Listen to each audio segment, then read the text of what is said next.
afternoon, everyone. This is Tony from Her Homestead Skills. Well, I was out and about early this morning.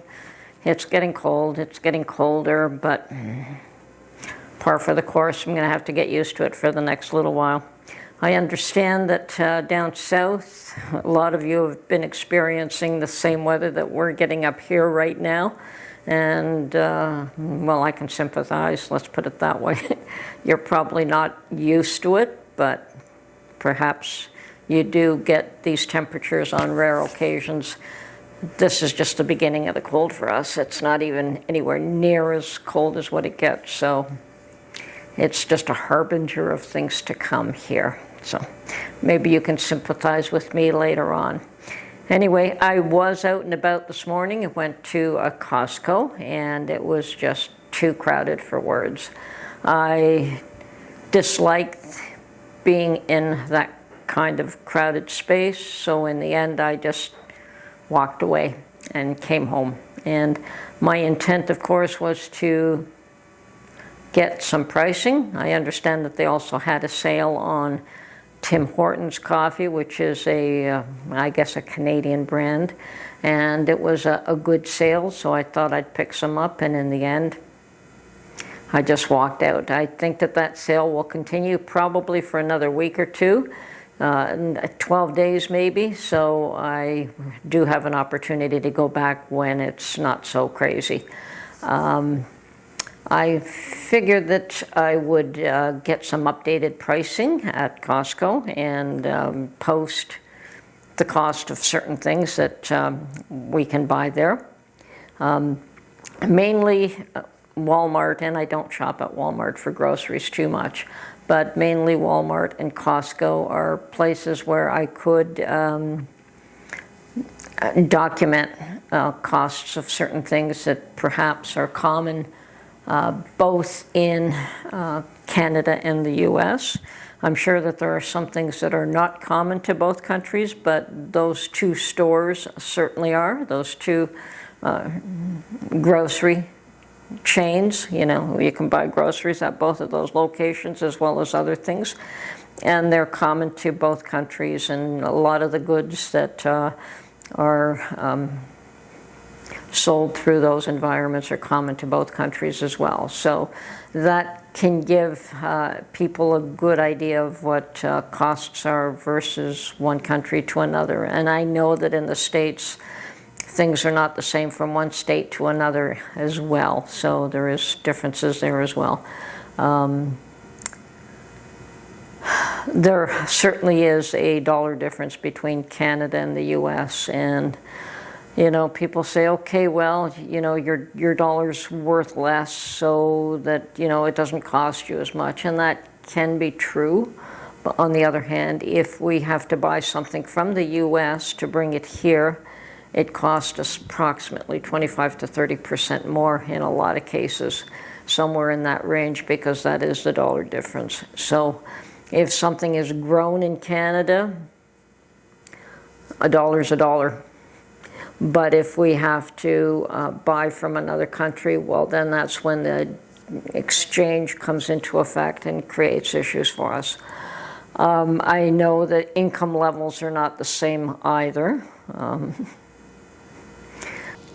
So there is a difference there too. And housing costs aren't the same.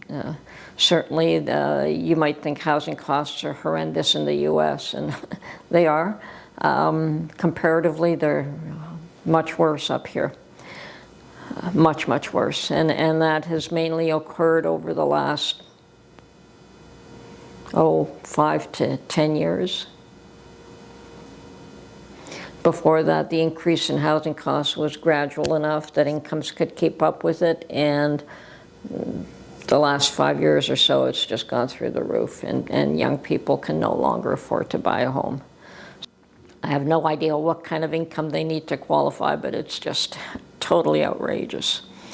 I have heard that Canada is finally admitting that we are in a recession. They're calling it a technical recession. I don't know what the difference between a technical recession and a plain ordinary recession is, but the Bank of Canada, I guess it is admitting that we are finally in a recession, and they are rather concerned about the next year. I'm sure that they don't believe that things are going to get at all any better within at least another year. So 2024 is going to be pretty ugly by the sounds of things. They also admit that a lot of these immigrants are leaving Canada because they find that the cost of living here is just too high and they can't make it. I've even heard of folks from Ukraine going back to war-torn Ukraine because they feel it's a better environment for them than here in Canada. Interesting. And the government has imposed a carbon tax on all Canadians the past little while. And this is to help with global warming. But they've recently done something pretty strange and pretty atrocious, actually, in that they have removed the tax for folks in one part of Canada and not for the rest. So they're saying that this particular province or provinces will not be charged this tax on home heating oil or home heating fuel. And of course that has created a firestorm. Why is one group treated with preference over the rest of, we're all Canadians. We're all in the same boat. We all have to pay those heating costs. It's a cold country right across the country, not just in a few provinces. So that has created quite a firestorm, and it was a stupid move as far as I'm concerned, and probably as far as many people are concerned. And there is serious implications that carbon tax should be done away with altogether. And yes, people don't mind paying extra taxes to help with global warming as long as they themselves can afford the cost. But once they can't afford to put food on the table and they can't afford to pay their rent and they can't afford their mortgages, well, then that becomes secondary. It's not as important. What's more important are the basics that they need to live off. So they're not as inclined and willing to pay those extra taxes. So something to think about. Once again, I hate really getting involved in politics, and that is more of a political matter, specific to Canadians. But it affects every single one of us here, and it increases our cost of living by a great amount, and especially since it's a tax grab. And it's not as though Canadians aren't paying enough taxes as it is. Okay. Anyway, that's my little update. I'm sure that a lot of Canadians have got a lot to say about something about that, and I'm trying not to get mean. Also, the war rages on, both in Ukraine and in Israel, and that seems to be non-stop. And of course, I worry about the young folks in universities that are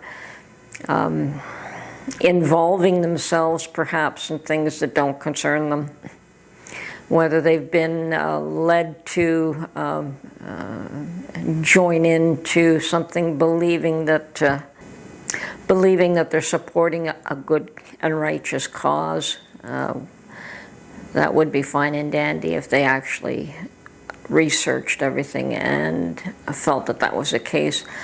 But I've always found in life, no matter what you look at it, there's always more than one.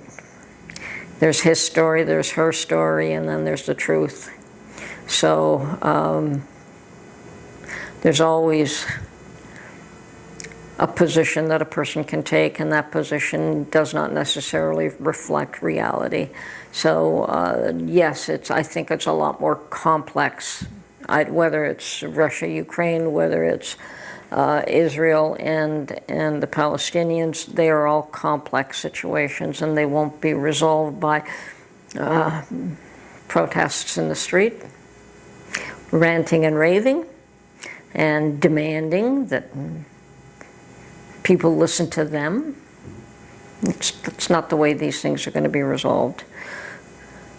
How they're going to be resolved, who knows? Is it going to take a lot of deaths? It does appear that way. And a lot of money and a lot of sacrifices on a lot of parts of a lot of people, and that's the shame of it all. If people were a little bit more civilized, maybe things could be resolved. We do the best we can with what we got. It's going to be a tough winter. Absolutely going to be a tough winter, and I'm really looking forward to spring, and it's a long ways away right now. So the best thing that can happen right now is we try to look forward to Christmas and the holidays and spending time with loved ones. That'll cheer us all up, and we all need some cheering up, and we all need some good times, and we all need some family and loved ones around us. So looking forward to those times, and that's just around the corner. And I know Thanksgiving in the U.S. is pretty soon, probably the end of the month. So enjoy the holidays.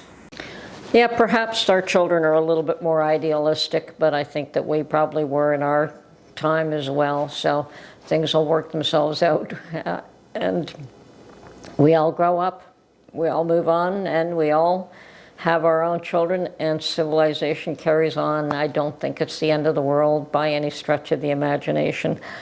Tough times, roller coaster ride, up and down, good times, bad times, and they all follow each other. You know, one day things are very, very good, and the next we face tragedies, and that's the same for all of us.